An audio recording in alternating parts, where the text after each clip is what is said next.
Yeah, thank you very much for the presentation and good afternoon, everyone.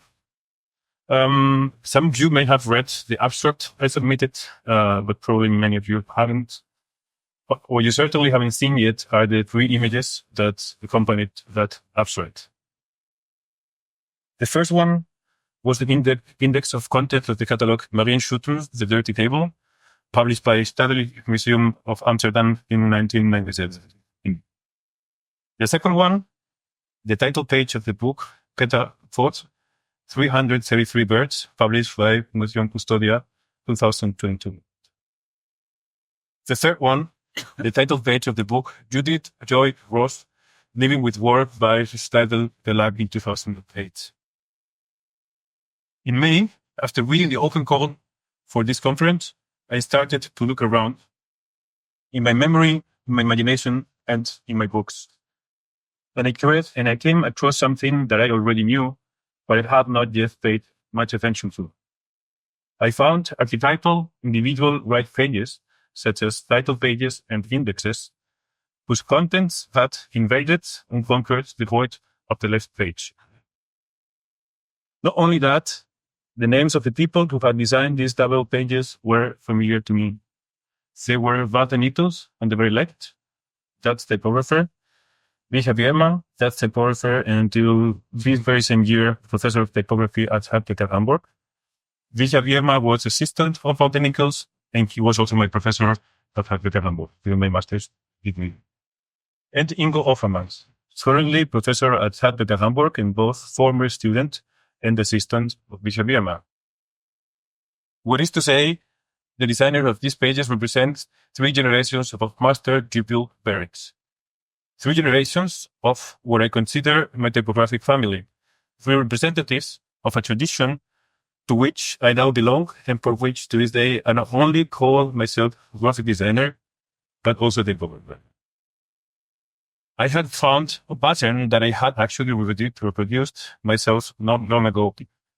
This is the title page of the latest book that I have designed together with Rafael Matias and will be published in November.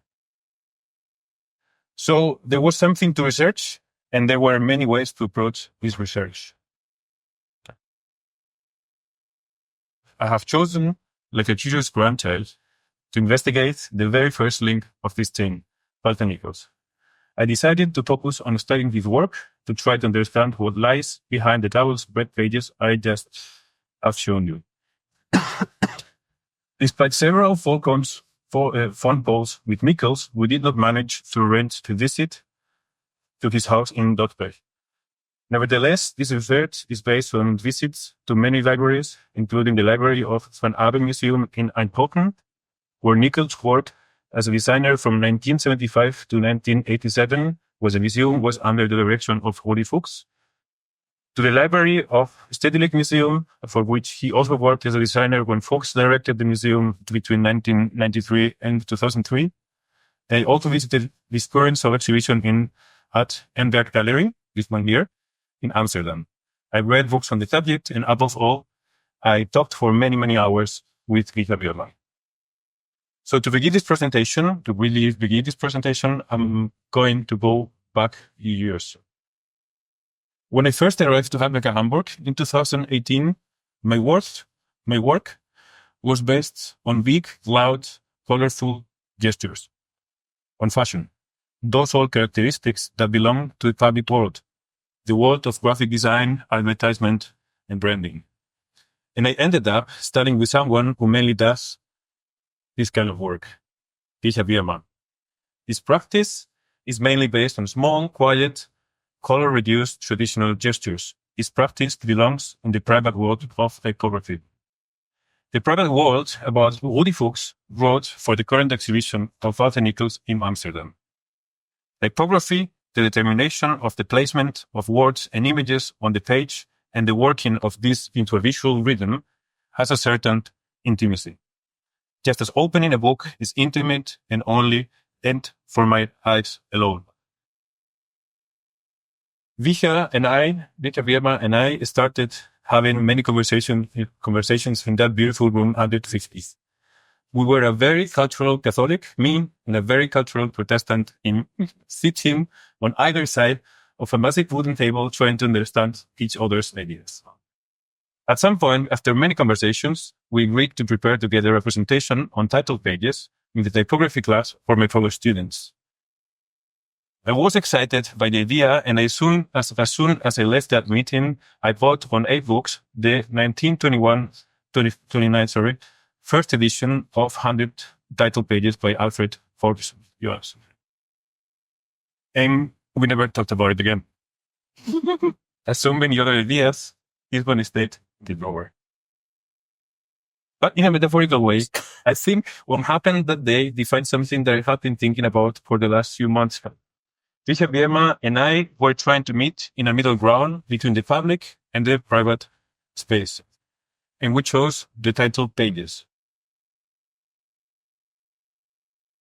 As German typographer and designer Albert Kappa wrote in Gestalt und Funktion der Typography in 1977, the front matter has the function of the entrance in the book. The half title would be comparable to the garden gate, the main title, the front door. In this way, the front matter of a book serves as a rite of passage, a ritual of transition between the public space and an intimate room where typography belongs. And as any other ritual, this one also follows a very specific prescribed sequence of events. Page 1 of the book, first event of the ritual, the half title, which has, as is usually the case, a much more descriptive and direct name in German. Schmutztitel. Schmutz meaning dirt, titel meaning title. Margaret Smith argues in the title page its early development that the front matter quickly evolved as a result of the needs precipitated by the mass production of books. The half title is a historical reminiscence of those times where books were sold without a cover. Very often it would take a long time before the books were bought and therefore bound. The half title then could have a double function, to identify the book by displaying only the short version of the title and to handle the book without staining the inside. The second page must remain blank under all circumstances, writes Paul Reina in Die Kunst der Typography in 1939, and if possible, the fourth page as well.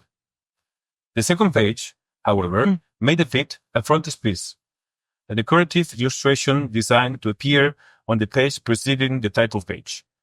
It often features a portrait of the author. The third page is the one reserved for the title. Rivers of ink have flowed over how this page should or must be designed. As is well known, the literature of typography is full of male voices talking about shoulds, musts, rights, and wrongs. Jan Tschichold, Eric Gill, and many others agree, though, that the design of the title page should not be independent from the design of the rest of the book, since, unlike the cover, the title page is part of the book. Thus, the title page should or must follow the same typographic parameters as the ones applied in the rest of the book. They also agree that the main information to be displayed on the title page is the author, the title, and the publisher. Jan Tschichold, in The Form of the Book, wrote, "The contributors, modestly, should call attention to themselves at the end of the book. To be cited by name at the beginning is the privilege solely of the author and of the book's midwife, the publisher. If there is a dedication, and now I'm again quoting Von Renner, it must be placed on the 5th page, followed by the foreword, the table of contents, and the introduction." Walter Nichols, the designer I'm going to talk about today, despite being a self-taught typographer, knows perfectly well all the rules of this ritual called front matter.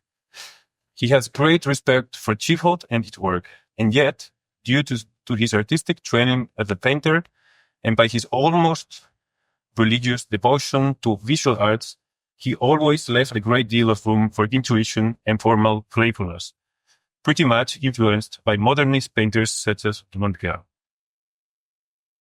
As is well known, The Netherlands is a very small country with a great design heritage. In traditionalist figures like As van Twinkle, we see the British American influence exerted by William Morris, Stanley Morrison, Douglas Warriors. Modernism came to have a very preponderant position in that graphic culture, with Green Crown as its main representative. What was unusual, though, in the Netherlands, were non-dogmatic practices. There are few Dutch typographers, writes Robin Kinross in his text on Karel Martens for iMagazine in 1993. There are few Dutch typographers now in middle age who have worked across the range of tasks, who started as grid-obeying modernists and who have matured into a typography that respects and uses traditional values, but which explores and risks while cleaving to meaning of texts and images. One of these few typographers that Kinross mentions is Walter Nichols. Walter Nichols calls the invitation cards he designed over the years for the exhibition of Stedelijk Museum Etudes, sorry for my French, which is French for studies, short piano practicing exercises. And indeed, I think Nichols' work can be better understood by comparing it to that of a classical pianist, an intellectual scholar of his tradition with high interpretative skills and a great tacit knowledge and intuition given by many long, hard-working days. So it's time to start with his catalogs. As I said, Nichols is very aware of typographical conventions. He is very aware of the form matter ritual. He embraces, though, traditionalism for a postmodern, relativist, and non-dogmatic perspective. A typical Nichols catalog starts with a half title on the first page. Although on many occasions he follows the rule of reproducing the short title of the book, he displays very often the name of the artist instead. This can perhaps be explained due to his devotion to art and the artist. The catalog is about 10. If the catalog features 6 artists, no problem. Their 6 names will be also reproduced on page 1. In this 1985 catalog published by Van Abbe Museum, the title of the exhibition is the same as the names of the artists participating in it.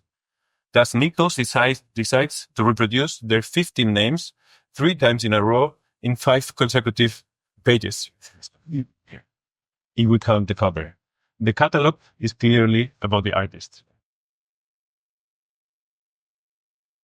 A Nichols title page can be purely typographical, and it very often occupies pages 2 and 3 of the book, thus becoming the title page a sort of landscape painting. A double spread title page in Nichols is defined by its minimalist and reduced selection of elements, by its intentional use of white, of emptiness, by its rhythmical and formal but serious playfulness. There is playfulness but not humor or irony in Nichols' work, and by the use of large font sizes, the same ones used on the cover, and small ones, the same ones used inside the book. Contrary to what Eric Gill and Cheeholt would argue, a Nichols title page does not only belong to the inside of the book, it is a bridge between the outside and the inside.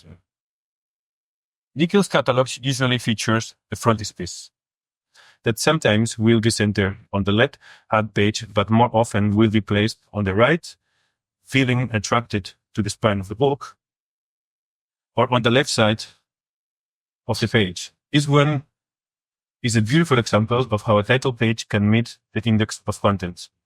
In this double page, by the rhythmic repetition of elements, the 12 islands become mainland, turning the image into the island itself, a melancholic island that looks into the void.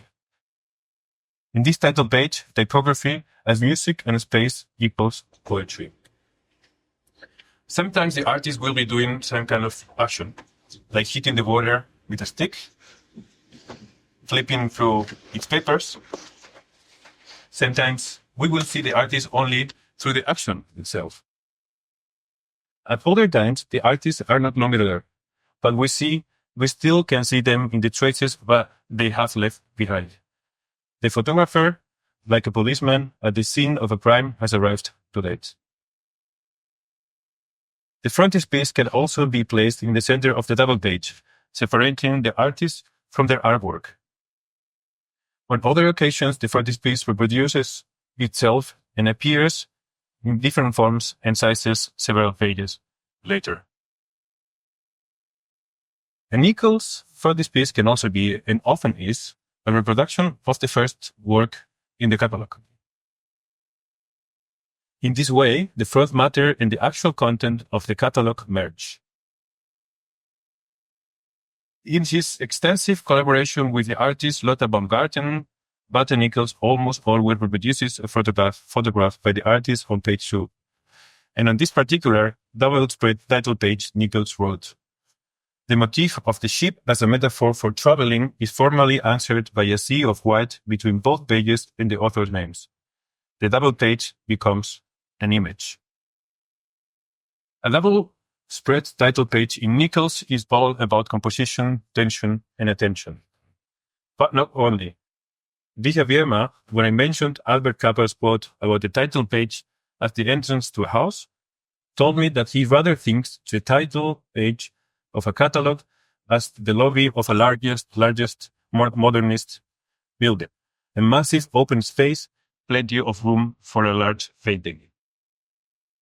At that moment, the structural constellation that Joseph Albers had painted in 1959 for the Corning Glass Building in New York came to my mind. A fantastic mural whose sole purpose, in my opinion, was to elevate the importance of the building and its owners. In this line, according to Vija Vierma, the title page of a modern catalog, of Walter Nichols' catalogs, have the same function as the painting. The typographer becomes the artist, and his artwork, the title page, has the function of enhancing the great modern idea of the museum as a place of worship and the artist as an individual to be venerated. But as you may have noticed, I soon realized that this talk should not be only about double-spread title pages, but about unconventional ways of dealing with the typographic tradition of the front matter, and more generally about non-dogmatic positions based on the study of history. So I would like to complete this lecture with 3 more examples. All the elements described before appear in this Barnett-Neiman catalog. The half title reproduces, in this case, the entire title of the catalog. On the double-spread title page, the frontispiece is a red monochrome, very narrow painting by Newman.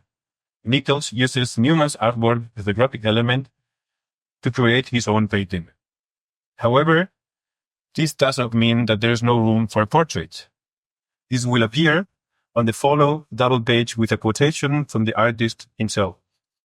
As in a comic, the character and what the character says are placed side by side. And the book begins. Los Aristócratas de la Selva y la Reina de Castilla by Lotte Baumgarten. For some reason, the title is not written on the cup. I don't know why. So, the half title reproduces all the elements that actually should appear on the title page.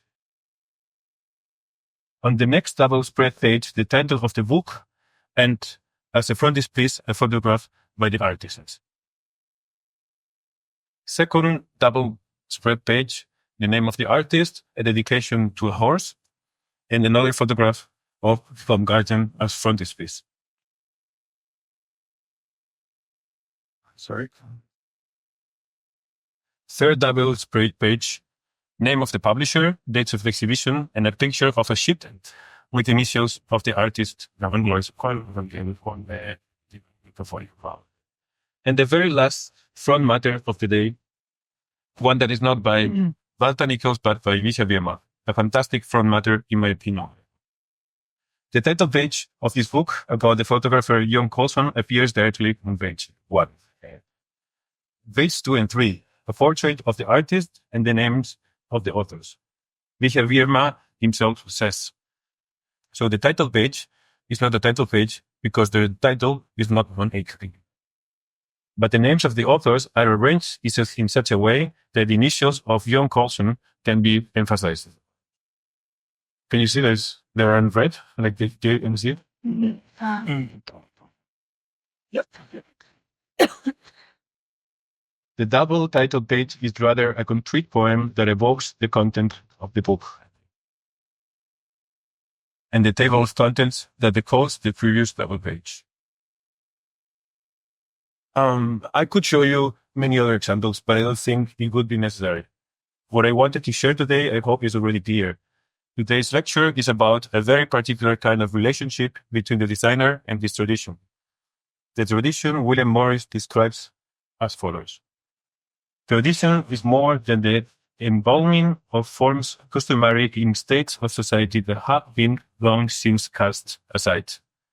The sum of experience accumulated in more than one man's lifetime and verified by succeeding generations is not to be safely discarded. Tradition, therefore, is about unanimity, about fundamentals which has been brought into being by the trials, errors, and corrections of many centuries. Experiencia docet. Experience teaches. I'm far from suggesting that we have to design like Nichols, that we have to design the way people designed 20, 40, 100, or 400 years ago. After all, we are all children of our time, and our work is contemporary to the society in which we work.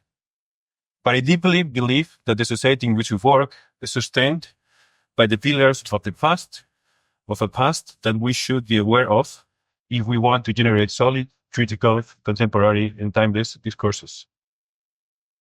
I'm going to finish with a quote by Owen Jones, the 19th century designer and architect, not the political architect, that I think sums up this idea in a very simple and beautiful way. The principles discoverable in the works of the past belong to us, not so the result. Thank you very much.